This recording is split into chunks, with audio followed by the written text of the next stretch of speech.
Galileo, c'est une constellation de 24 satellites qui tournent à 23 000 km au-dessus de la Terre. Ils sont répartis de manière régulière sur 3 orbites différentes, 8 par orbite. Et il y en a jusqu'à 6 en plus en orbite, des satellites de réserve au cas où l'un des 24 tombait en panne. Ainsi, avec ces 24 satellites, chaque endroit sur Terre est constamment survolé par au moins 4 satellites en même temps. C'est la condition pour pouvoir se localiser. Prenons l'exemple de Lucas, ce randonneur équipé d'un récepteur Galileo dans son téléphone. Je parle de Lucas, mais notez bien qu'il n'y a pas de limite. Même si 1 milliard de personnes l'utilisent en même temps, le système sera toujours aussi performant. Les satellites Galileo émettent en permanence des signaux qui portent une information importante, leur heure d'émission. Le téléphone de Lucas capte ces signaux, il note l'heure à laquelle il les a reçus et il décode dans ces mêmes signaux l'heure à laquelle ils ont été émis. Le téléphone, c'est donc le temps mis par les signaux pour venir du satellite. Et comme il connaît la vitesse du signal, ce sont des ondes qui se déplacent à la vitesse de la lumière, le téléphone calcule la distance qui le sépare du satellite. Vous savez, c'est grâce à cette bonne vieille formule qui dit que la distance est égale au temps multiplié par la vitesse.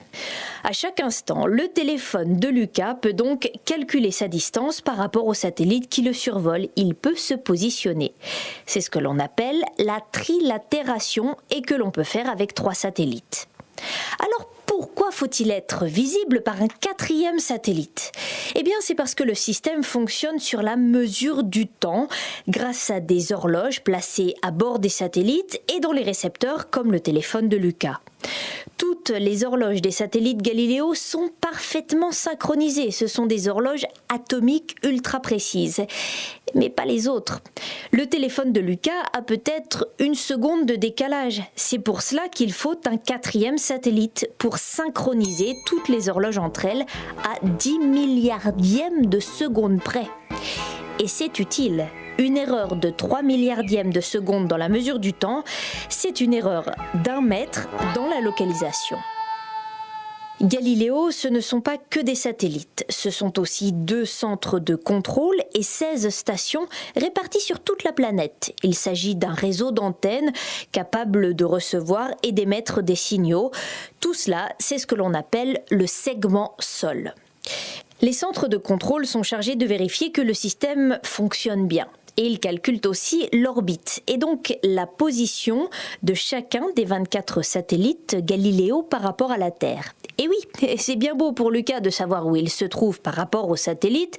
S'il ne sait pas où les satellites se trouvent par rapport à la Terre, impossible de se situer.